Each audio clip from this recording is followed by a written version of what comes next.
शिक्षा है तो आप सब कुछ जीवन में पा सकते हैं, महान से महान पद को प्राप्त कर सकते हैं, महान से महान पद को प्राप्त कर सकते हैं आप। तो वे इन नन्हे नन्हे कलाकार बच्चों को वे शिक्षा का प्रचार प्रसार कर रहे हैं, बल्कि विद्यालय को आगे बढ़ाने में अपने कोई कसर को कम नहीं कर रहे हैं, अपनी कोई कसर को कम नहीं कर रहे हैं। बच्चे बहुत ही आगे बढ़ रहे हैं। बस आप सबों का, सभी अभिभावकों का, सभी माताओं बहनों का मेरा निवेदन है कि इनका भरपूर सहयोग हम करें ताकि विद्यालय को बढ़ाने में हम आगे बढ़ें। किसी ने कहा है कि मैं स्वागत करूं, स्वागतम स्वागतम स्वागतम स्वागतम, सबका स्वागतम स्वागतम स्वागतम स्वागतम स्वागतम, सबका स्वागतम। सबों के लिए मेरा स्वागत है, सबों के लिए। तो इन्हीं चंद लम्हों के साथ मैं अपनी वाणी को विराम देते हुए माननीय निदेशक महोदय से मैं गुजारिश कर रहा हूं कि वे दो शब्द कहें।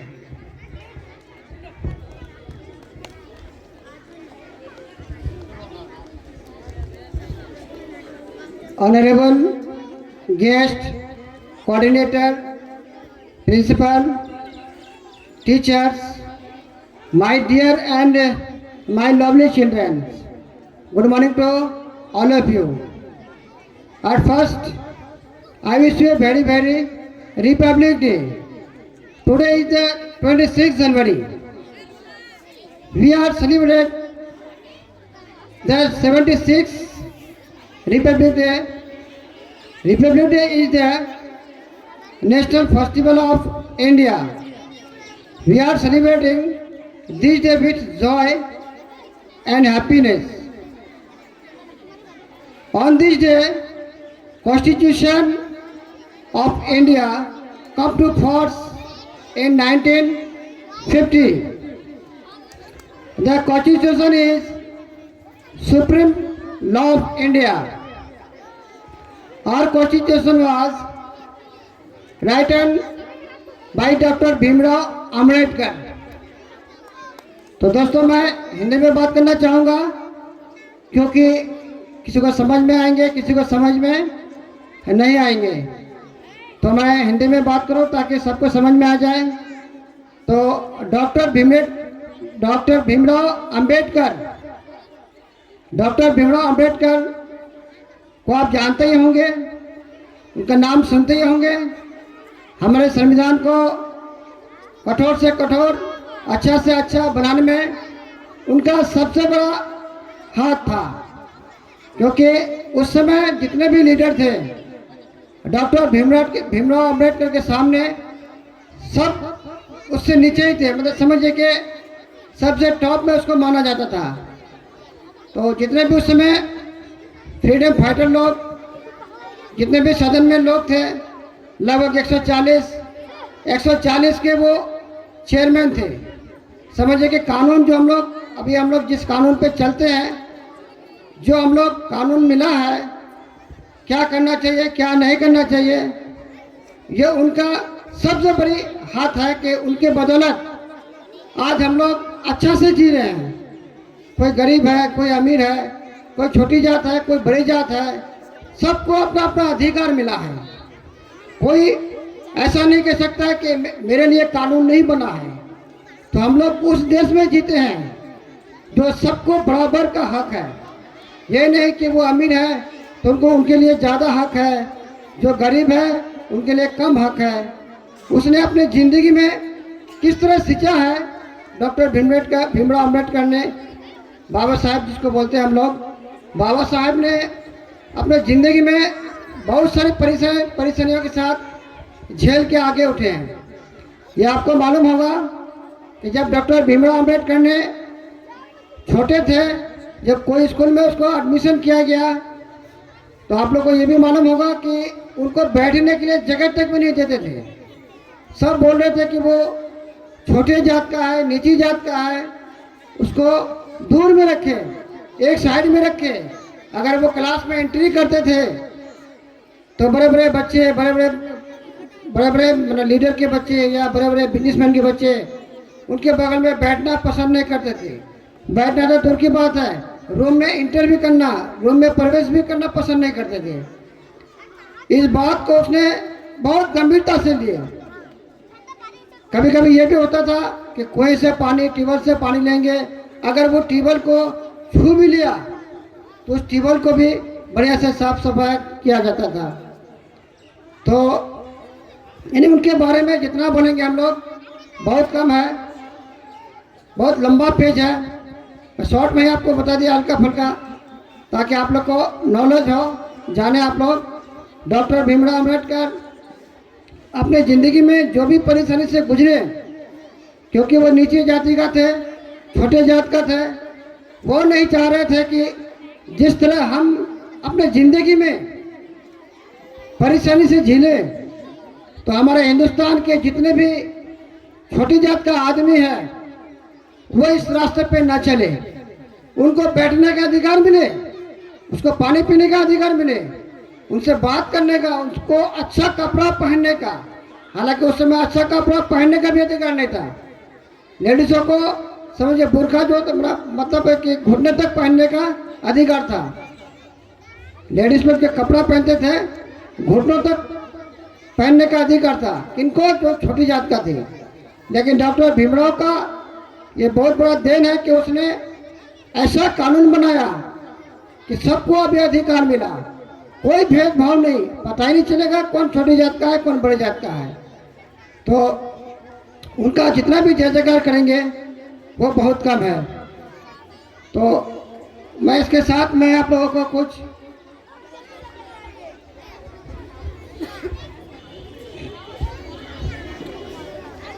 हम लोग का मकसद क्या है, मैं कुछ ये बताना चाहूँगा। आपका मकसद क्या है, हम लोगों का मकसद क्या है। सबसे पहले मैं बात करूँगा, अगर आपके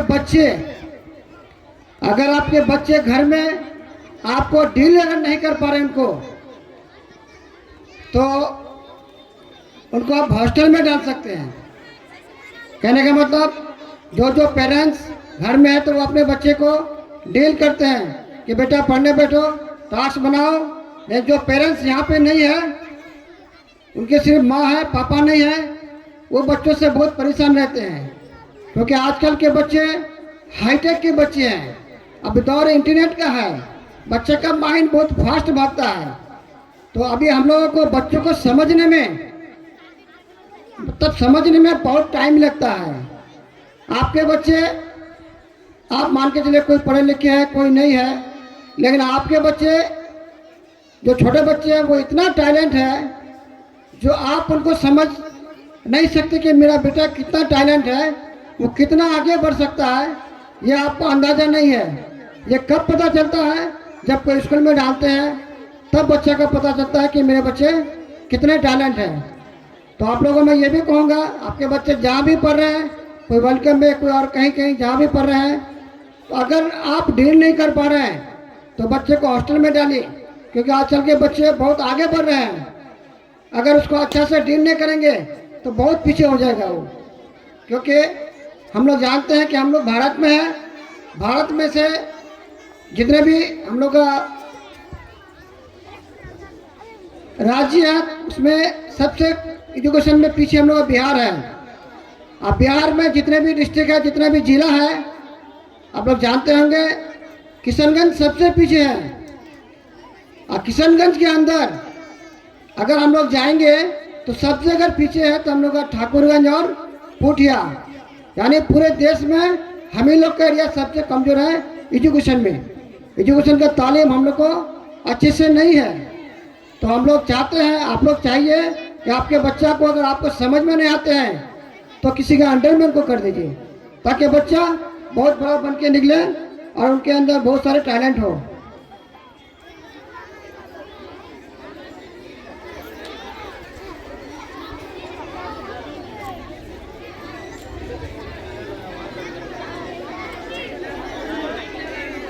क्योंकि आजकल के बच्चे माँ बाप जो चाहेंगे, ये बहुत बड़ा पॉइंट है, माँ बाप जो चाहेंगे बच्चे को वही बना देंगे, लेकिन उनको चाहना पड़ेगा। जैसे आटा को हम लोग आटा को घोलने के बाद चाहे उसको रोटी बनाओ, परोठा बनाओ या फिर समोसा बनाओ, यानी उसको जो बनाना चाहेंगे आप बना सकते हैं। उसी तरह हम लोग आप बच्चे हैं, बच्चे को अगर आप लोग सीखना चाहते हैं, उसको अगर कुछ बनाना चाहते हैं तो वो आपके मन में है, आप कर सकते हैं। आप अगर बोलेंगे कि मेरा बच्चे अभी छोटे हैं, हॉस्टल में कैसे डालेंगे, स्कूल में कैसे डालेंगे, तो आप लोग ये भी जानते हैं बड़े बड़े शहर में देखे होंगे आप लोग 2.5 साल के बच्चे होते हैं तो उनको प्ले स्कूल में डाल देते हैं ताकि बच्चे घर में बदमाशी ना करें, स्कूल में करें। स्कूल में अगर बदमाशी भी कर रहे हैं तो वहाँ खेल खेल के कुछ सीख रहे हैं। और गांव में हम लोग का क्या दिक्कत है, जहाँ तक हम लोग देख पा रहे हैं, बच्चा बड़ा हो गया, 4-5 साल का हो गया, 6 साल का हो गया, तो गार्जियन लोग क्या बोलते हैं कि अभी तो छोटा ही है। जबकि सीबीएसई पैटर्न में, सीबीएसई बोर्ड में बच्चा अगर 3 साल का हो जाता है तो समझो उनको नर्सरी क्लास में उनका एडमिशन होता है। लेकिन मैं देख रहा हूँ कि बच्चा अगर 6 साल का भी है तो उसको यहाँ पे हम लोग नर्सरी में रखते हैं। क्यों? क्योंकि वो उसको आता नहीं है खुद, तो हम लोग क्या करेंगे, चाहे वेलकम हो या कोई भी स्कूल हो, बच्चा अगर बड़ा है, अगर उसको आता है तो क्लास आगे बढ़ेगा, अगर नहीं आता है तो उसको शुरू से ही पढ़ाएंगे ताकि नर्सरी, एलकेजी, यूकेजी बच्चे पढ़े। तो आप लोग को मैं ये भी कहूँगा कि आपने छोटे छोटे बच्चे जो 3 साल का है उसको आप छोटा मत समझिए, उसका साइज छोटा है। आप लोग खुद जानते हैं कि उनका साइज छोटा है, लेकिन मेमोरी वो आपसे ज़्यादा है।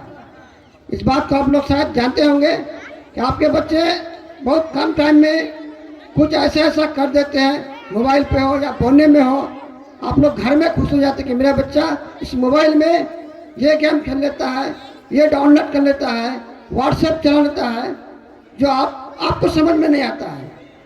चाहे वो 3 साल के बच्चे हो, 5 साल के बच्चे हो, तो आप लोग कोशिश कीजिए कि बच्चे को जितना जल्दी हो, चाहे वेलकम हो या और कोई स्कूल हो, बच्चे को कहीं भी डाल दीजिए जो आपका करीबी आता है, ताकि बच्चे को अपना जो जिंदगी में जो होता है ना कि 3 साल चला गया, कुछ बच्चे यहाँ पे हैं कि जो 6 साल के हैं वो नर्सरी में है, तो 3 साल में उनको नर्सरी में होना चाहिए। 3, 4, 5 यानी 3 साल उनका बर्बाद हुआ, यानी आप बर्बाद उनका 3 साल खुद किए। आप अभिभावक जो आप गार्जियन हैं उनका 3 साल जो बर्बाद किए, आप उसका खुद जिम्मेवार हैं, आप जिम्मेवार हैं कि उनका 3 साल आपने बर्बाद कर दिया। तो अपने बच्चे को छोटा ना समझे, उसको टाइम पे एडमिशन कर दीजिए, चाहे जहाँ भी करें, ताकि बच्चा 3 साल का कभी ज़िंदगी में पीछे ना हो। अभी हम लोग देख रहे हैं नवोदय के बच्चे हम लोग स्कूल में है, इतना टैलेंट है कि मैट्रिक का बच्चा के साथ वो मैथ बनाते हैं। अभी इस बार हम लोग का 7 बच्चा एग्ज़ाम देके आया नवोदय विद्यालय का, ये समझिए कि इतना बच्चा हम लोग का फर्स्ट टाइम हुआ। तो बच्चे का रिजल्ट हम लोग देखेंगे कि बहुत अच्छा होगा, कि बच्चे जब बना के आए उसमें हम लोग मिलाए तो देखते हैं कि नहीं ठीक है, हमको लगता है कि पूरा 7 का 7 बच्चा पास कर जाएगा। लेकिन देखिए आप किस्मत क्या है, हो सकता है कुछ लिखने में प्रॉब्लम हो तो बच्चा फेल कर सकता है या फिर पोजीशन में नहीं आ सकता है, लेकिन हमको जहाँ तक उम्मीद है कि 7 का 7 बच्चा पास कर लेगा। ये वही बच्चा है जो छोटे छोटे उम्र में दे दिए थे, कुछ हॉस्टल का है, कुछ घसीगुड़ा साइड का है, जो 3 साल की उम्र में, 4 साल की उम्र में बच्चे को दे देते हैं। आज वो बच्चा सीख के इतना टैलेंट हो गया है कि बीपीएससी का जो कोर्स है, एक टीचर हमको बोला भैलागुड़ी साइड का, अभी उनका टीचर में है वो, कि आपके बच्चा को मैंने बीपीएससी का कोर्स का मैं सवाल पूछा उनको, लेकिन बच्चे बता दिया। तो हम लोग का मन और खुश हो गया कि हम लोग का बच्चा बीपीएससी का क्वेश्चन को डील कर लिया, बता दिया, आंसर दे दिया। ये हम लोग के लिए समझिए बहुत बड़ी उपलब्धि है। अब वो बच्चा हम लोग का हॉस्टल में है, ये मुजफ्फर भाई जो भैलागुड़ी के हैं उनके बच्चे हैं, उनके बच्चे को पूछा गया था बीपीएससी का कुछ कोर्स, क्वेश्चन, तो बच्चे ने बता दिया। तो मैं आप लोग को मैं ये भी बताऊंगा कि हमारे वेलकम में हर तरह की सुविधा है, चाहे वो मैट्रिक का बच्चा हो, मैट्रिक तक हम लोग का पढ़ाई होती है, नवोदय विद्यालय की भी होती है। इस बार हम लोग फिर AMU का और JNU का भी तैयारी हम लोग करने जा रहे हैं। सामने हम लोग फिलहाल कुछ फॉर्म भी भरेंगे अभी 2-3 दिन में, 26 तारीख है, आज के बाद कल परसों से भरेंगे हम लोग और इसका भी तैयारी कराएंगे हम लोग। तो मैं आप लोगों को कहूँगा कि आप लोग ज़िंदगी में ज़मीन खरीदो या ना खरीदो, कहने का मतलब चाहे ज़मीन बेचना भी पड़े, लेकिन बच्चे को इतना टैलेंट कीजिए ताकि वो जो ज़मीन बेचेंगे बाद में वो खरीद ले। अभी जगह जगह मैं देखता हूँ कि कोई इंजीनियर है तो कोई डॉक्टर है, अभी जो फिलहाल कोई पास किया, कोई कहीं जॉब कर रहा है इंजीनियर में, डॉक्टर में, उनका मैं बैकग्राउंड लेता हूँ तो सब बोलता है कि नहीं मैंने उनके लिए 2 कट्ठा ज़मीन बेचा है, 2 बीघा ज़मीन बेचा, कोई बोलता है कि 5 बीघा ज़मीन चला गया। मेरे गांव में भी ऐसा है, नाम नहीं बताएंगे, ज़मीन बेच के बच्चों को पढ़ाया है। आज वो चाहेगा तो एक ही जगह 10 बीघा ज़मीन खरीद सकता है। आज 2 लाख रुपए के आसपास उनका मंथली है। बगल में जाइए खानगी में, ज़मीन बेच के पढ़ाया उनको। आज वो इंजीनियर है, 4 व्हीलर में घूमता है, फ़ोन करता है, 4 व्हीलर भेज देते हैं, आज जहाँ मर्जी उसको लेके जाते हैं। ये सपना आप भी देखते हैं, लेकिन सपना अधूरा हो जाते हैं। बच्चे को बस छोटा समझ के, लापरवाह समझ के आप अभिभावक, आप गार्जियन उनको छोड़ देते हैं, जिस कारण आपका बच्चा ना डॉक्टर, ना इंजीनियर, ना फिर टीचर में। अभी आप देख रहे हैं हम लोग का पंचायत में टीचर में खास करके 76 का बच्चा बहुत आगे बढ़ा है। हम लोग का पंचायत में 76 ही है जो अभी तक कुछ बच्चे वहाँ से पास किए हैं, 76 है, और कुछ हम लोग का रुई दशा है। ये 2 जगह पे हम लोग का पंचायत में बहुत एजुकेशन में हम लोग आगे हैं, उनके अलावा पूरे पंचायत में हम लोग बहुत पीछे हैं। तो आप लोग जितने भी पंचायत से हैं या और दूर दूर से हैं, अपने बच्चों को ध्यान दीजिए ताकि बच्चे आगे बढ़े। बात तो बहुत थी, लेकिन कर नहीं पाऊँगा क्योंकि प्रोग्राम इतना है ना, शायद 2-3 बज जाएगा, बहुत सारा प्रोग्राम है। तो इसको मैं यही समाप्त करता हूँ। आप सभी को शुक्रिया, आदाब, नमस्कार, अस्सलाम वालेकुम। बहुत बहुत धन्यवाद देते हुए और आशीर्वचनों के साथ मैं उस समय